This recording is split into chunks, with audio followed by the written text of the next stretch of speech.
Hello, everyone. This is Patricia Silver, your host of Crown Different, and I would like our beautiful queen to introduce herself. Hello, everyone. My name is Brooke Bradshaw. I am the current reigning 2024 America's Ultimate Mrs. in the America's Ultimate Queen beauty pageant system. Brooke, will you tell us a little bit about your pageant system? Yeah, so America's Ultimate Queen welcomes everyone. Our tagline is "Be Your Own Kind of Beautiful," and we want you to come participate as you are, no matter size, age, anything really. I'm a stay-at-home mom slash business owner. They just want you to be who you are and embrace yourself naturally. Right. Brooke, could you tell us a little bit about your platform? Yeah, so my platform is really founded in a purpose. With both of my children, I experienced postpartum depression and anxiety. With my daughter, who was my first child, I did not really reach out for help. I suffered in silence, um, never really tried medication. And once I was finally able to pull myself out of that dark place, I said, never again. I never want to feel this way again. I don't want anyone else to feel this way again. And although those conditions are not avoidable, I don't want someone to feel alone in it.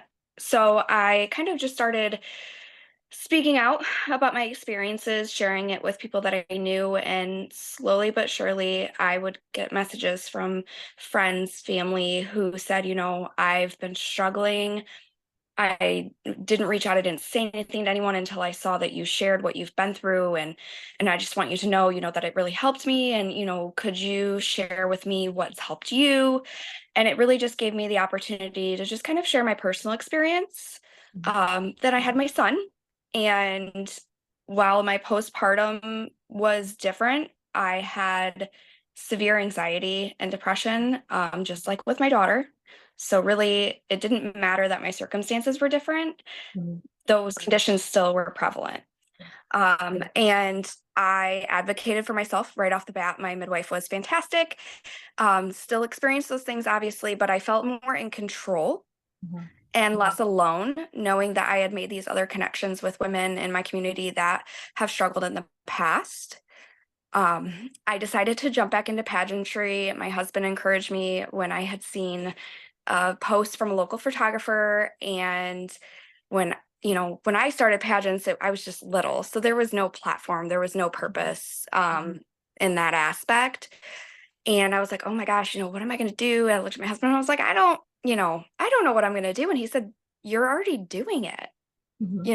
You have been doing this for a long time. You've been reaching out to women and just offering, an ear and a shoulder to cry on. And I was like, you're right, but I need to do more. Mhm. So I started researching, and I found, I don't know if you can see my pin here, the Blue Dot Project. And they are a nonprofit organization that provides resources, support, just really getting rid of the stigma surrounding maternal mental health and connecting moms, and even providing support for family members, so they can help, the moms and their families that may be struggling. That is just a wonderful platform to bring awareness to and show that, just because you're a mom doesn't mean you have it all together. It just, Right. you They need the hand you help. this new human and they're like, "Okay, here you go." And you take it Mhm. home and you feel like you should just be on cloud 9 100% of the time and everything's perfect, and that's not the case. I mean, you're running on no sleep.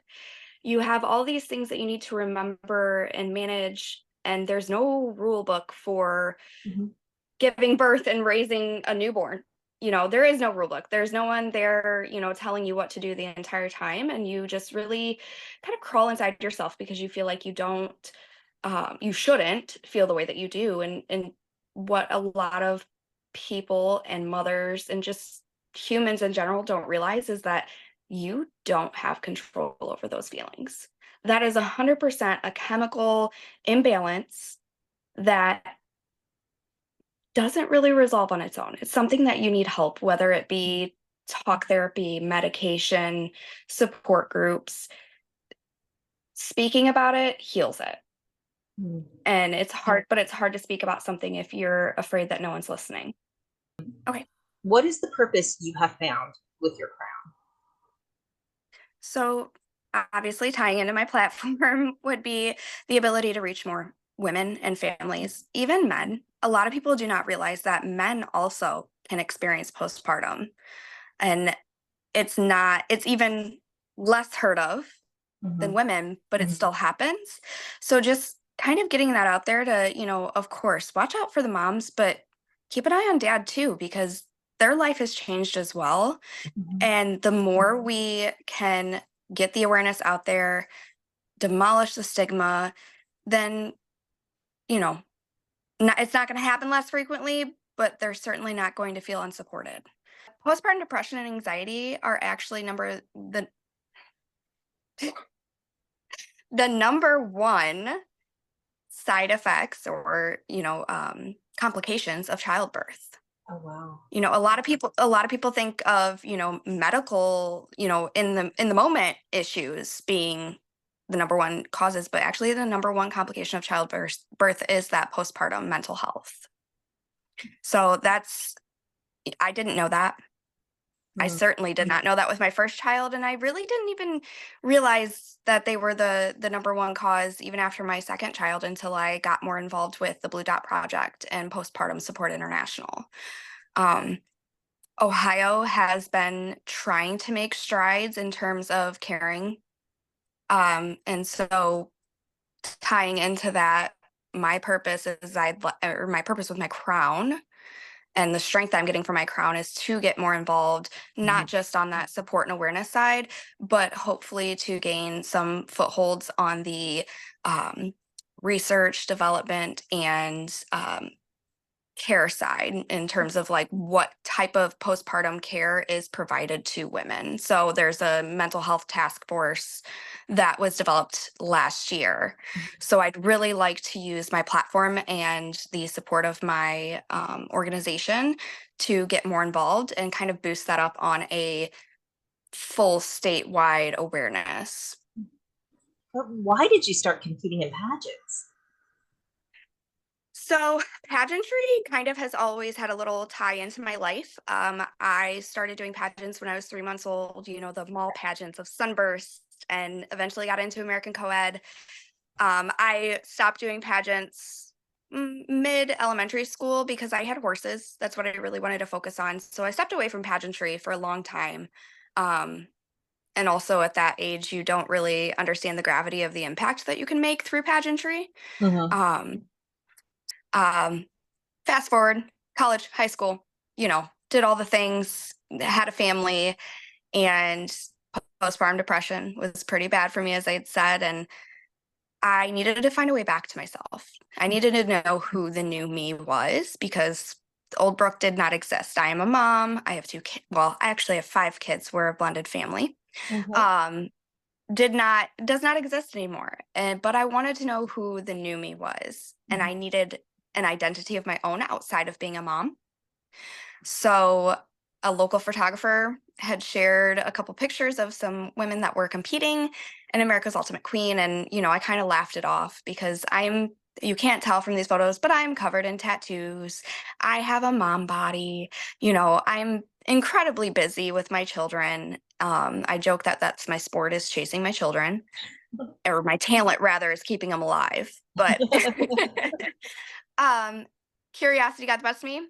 Looked into the system, and the first thing I saw when I opened the page was, "Do you have tattoos? Wonderful. Are you a size 22? Great. We want you to come, be a part of our system." And I was like, "Okay, maybe." And my husband's like, "You should just do it.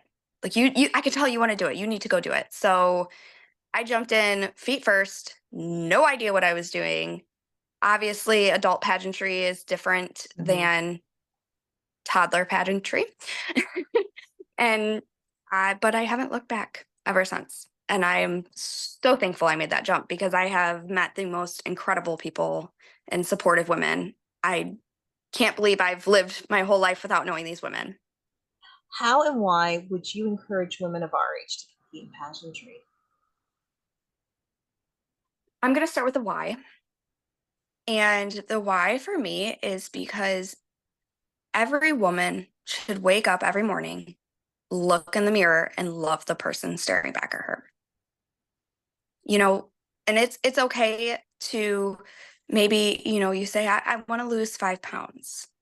You want to lose 5 pounds because you want to be healthier, not because you don't like the way your body looks. I want every woman to just absolutely love themselves as they are. And it's okay to want to improve upon who you are, but you don't want to change who you are. And so, how I would get them to compete in pageantry and see that pageantry can create that positive self image and confidence would be to share my own story, which is what I've been trying to do since day one of jumping into pageantry, is just showing that, yeah, I look very young for my age. I'm 30 years old. I have 5 children. I have a husband. I have pets. I have my own business, Mhm. but I have set aside the time for myself to be involved in pageantry. And the investment of that small amount of time has come back tenfold in the way I feel about myself Mhm. and how my confidence has changed. And I wouldn't have that without pageantry.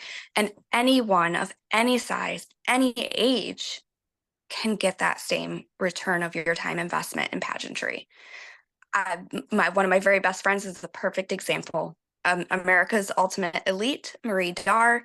She is rocking it as a single business owner, woman-owned business owner, and she is not a young gun, but she is beautiful, and she is confident. And you know what? She swept so many of our optional competitions this year. It was insane. I mean, just because the confidence radiating off her, it was infectious. The judges couldn't get enough of her. And it didn't matter that she was walking out there with a wrapped hand from an injury that day. And it didn't matter that she didn't have the most expensive dress. It mattered because she felt good in her about herself. And the amount of women behind that curtain that were screaming and cheering her on shows how much of a genuine person you are. And that's really what our pageantry is about, is being Mhm. your genuine self. And I think that that's something that every woman should experience. Brooke, will you please tell our viewers what you do outside the world of pageantry? So, where to begin? So, as I said before, I have 5 children. I am uh, a mother and a stepmother, ages 12 to almost 3, and they keep me pretty busy. I am taxi, I am cook, I am number one sports fan. My youngest daughter is actually finally getting involved in pageantry this year. I'm super excited. Um, I am also taking in a foreign exchange student this year, and she'll be arriving in just a couple days. And she is 17 years old, so I will have a high school senior, which is just kind of blowing my mind. So much of this next year involved in pageantry will be focused around, giving her a full experience, because they don't have necessarily things like this where she's from. So I just want to show her the positive impact and just really let her jump in feet first into what pageantry is Mhm. truly, not necessarily what's reported. Right. Um, Also, I own my own business. Own I've owned my bookkeeping business for 3 years now. It's pretty successful, just me all on my own, but it works great because I'm a stay-at-home mom. So I still get to participate with my kids and make a little bit of money on the side. My husband and I have been married for it'll be 4 years next year. Mhm. And he is a CPA and a partner at a firm. So we kind of go hand in hand with the bookkeeping and accounting. And yeah, outside of that, I read a lot and I like to garden when I remember to water my garden. But yeah, and we like to travel with our kids. We love to take them to new places and have new experiences. Well, Brooke, thank you so much for taking your time out, sharing your heart story with your platform, your personal experiences, and we look forward to seeing your reign this year and can't wait to see what the future holds for you. Thank you so much. And hopefully I make a big impact. You definitely will.